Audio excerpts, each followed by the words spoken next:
What is going on, guys? Today we have a quick, easy video for you in regards to some of our top Tesla tips for new users and even some vets out there that might not be aware of some of these tweaks and changes you can make. Obviously, for today's video, we are going to use the new Model Y. It's a 2026, and we will be able to show you all of these, and most, again, will be applicable to any Tesla model. So we're going to jump into it, make it really quick for you guys. Thumbs up this video, I greatly appreciate it. Subscribe for all the Tesla content as well, and make sure to use that affiliate link down below if you're thinking about picking up a new Tesla. Even if you've ordered it, you can still have an affiliate code added to your order, save some money, get some free miles of supercharging or self-driving, just whatever their promotion is. We greatly appreciate it. Let's jump right into it. So jumping right into it, obviously a lot of these will apply for any Tesla vehicle. I'm just going to show you today in the new refresh Model Y. And the first tip is going to be how to save your mirrors to fold by location. If you know you always go to the same spot for a car wash or anything and you need to take it through, it is a simple change right under your actual control settings, and we'll be in and out of this menu quite a bit. So as you can see, right when you pull up your control options here, right by tapping on the vehicle on the bottom left side, you see fold mirrors. This will give you an option not only just to select to fold the mirrors, but then save it to your location, and then also the ability to remove that if you don't need them to always fold here. So as you can see, it only lasts for a few seconds, then it does go away. So if you want to unfold it, you simply press it and they are back out in their normal position. It is a quick, easy tip just to have in case it's a tight space, it might be your garage. It's always good to have it GPS locate for you to always automatically fold them in and take another manual step out of your routine. Aside from that, there are a ton of voice commands that Teslas can do. They are somewhat hit and miss, but a lot of people don't know them. There's, I believe, 100 or so different ones. But for this video, I do want to show you exactly how to do some right from the steering wheel. So on your steering wheel, you will have that little microphone button on the bottom right-hand side. And when you tap it, you'll get a new prompt that pops up on your screen. Open glove box. And as you probably heard, and as you can see right here, the glove box did open. I'm going to close it again and do it one more time. Open glove box. And you can see yet again, it opened as you would anticipate it to. So definitely a good little tip here to use. I think it's actually great to know some of these other controls. Let's go ahead and say, turn on cooling seats. And as you can see, it says seat heating updated.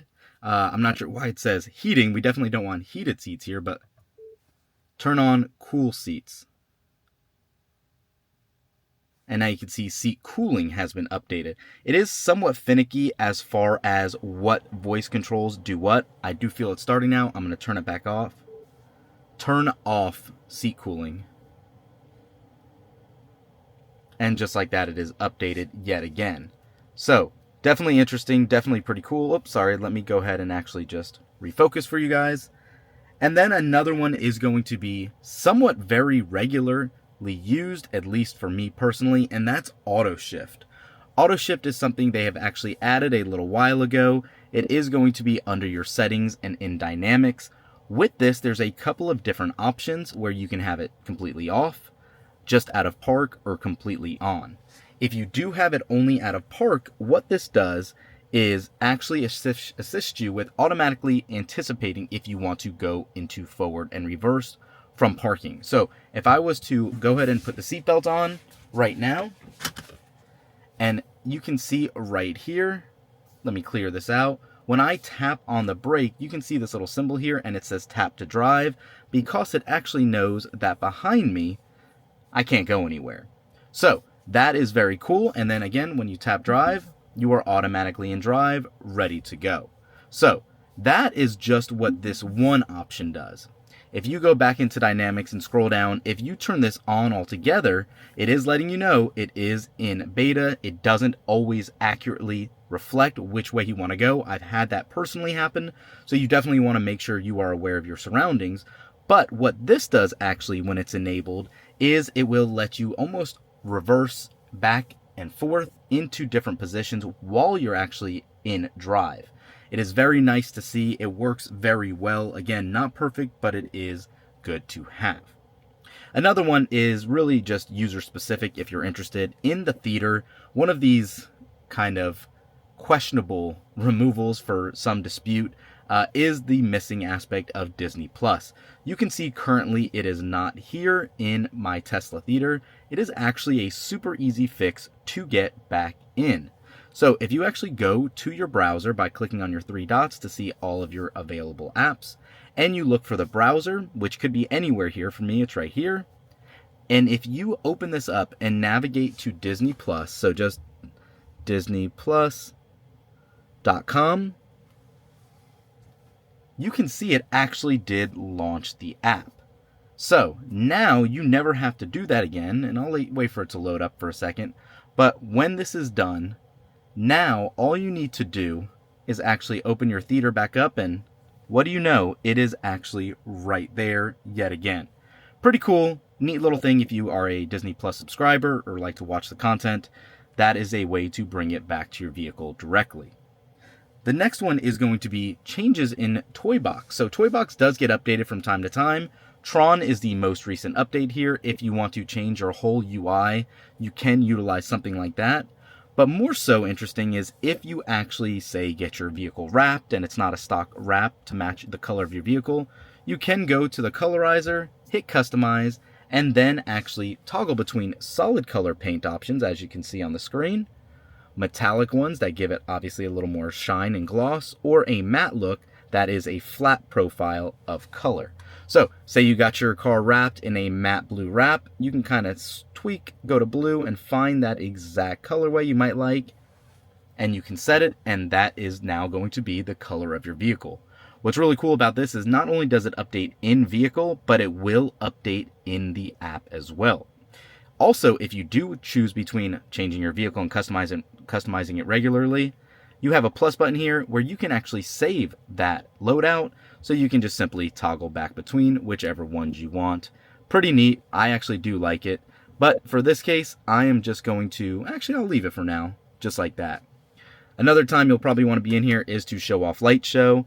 And this is something you can now schedule when you're outside to actually do one of the light shows. There's a couple of different songs. They always usually update this around Christmas in the Christmas update. So really, we could be getting that any day now. Make sure to subscribe to the channel for a whole breakdown of the Tesla update for their holiday 2025 release. And then also, if you have kids or anything like that, the next tip is going to be to control your rear display right from the front screen. So say for instance you have kids in the back, they're not behaving, or they're playing music too loud, or videos or whatnot, you can actually tap on rear here and get full control over everything going on in the rear of the display.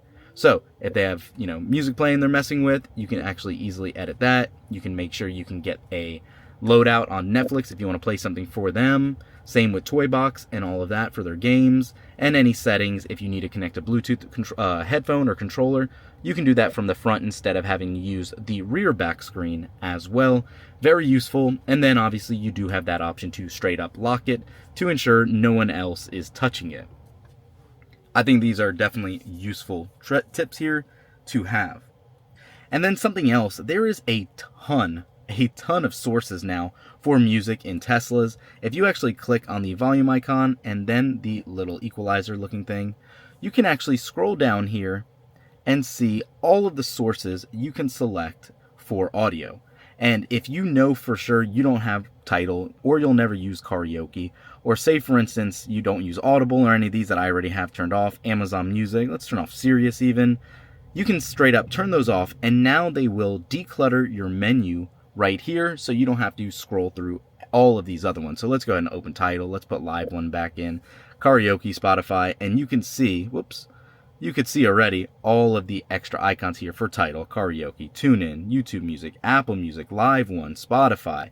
So you can see how quick it will get cluttered. I recommend going in here, and again, personally, Live One don't need, karaoke don't need. Let's go back one more time, scroll back down through it, and turn off Spotify, and we'll just leave it like that for now. So plenty of different options here, but it does help to make sure you have a less cluttered display. That'll actually make it so much easier when you're scrolling looking for certain apps. And then one of the other ones that I really do like is just how to adjust your trunk height in case you have a shorter garage or not wanting to damage your trunk by having a set height. So let's jump outside and talk about that. So this piece is super easy. When you have your trunk open and in place, the normal button you use to actually edit it, to actually close it, you can actually force your trunk down a little bit and then press the button to your desired height and wait till you hear a couple beeps. And it just chimed. I'm not sure if you heard that. I apologize. The mic wasn't working great today. And now when you actually close your trunk and reopen it, it will not go beyond that height. So obviously we just adjusted it here. We're going to go ahead and open it up. And you can see now that is the default height rather than the one all the way up here. If you want to change it again, all you're going to do is hold this down one more time, wait for the chime, and now it is back to how it was. And you can use this again by location if you'd like. So that's going to be a lot of today's tips and tricks for you guys. It's only about 10 or so. I hope they help newcomers and expert users alike. If you didn't see something you knew about prior, big thumbs up. It's greatly appreciated. Thanks for watching. Make sure to use that referral code down below, and we will catch you in the next one. Peace.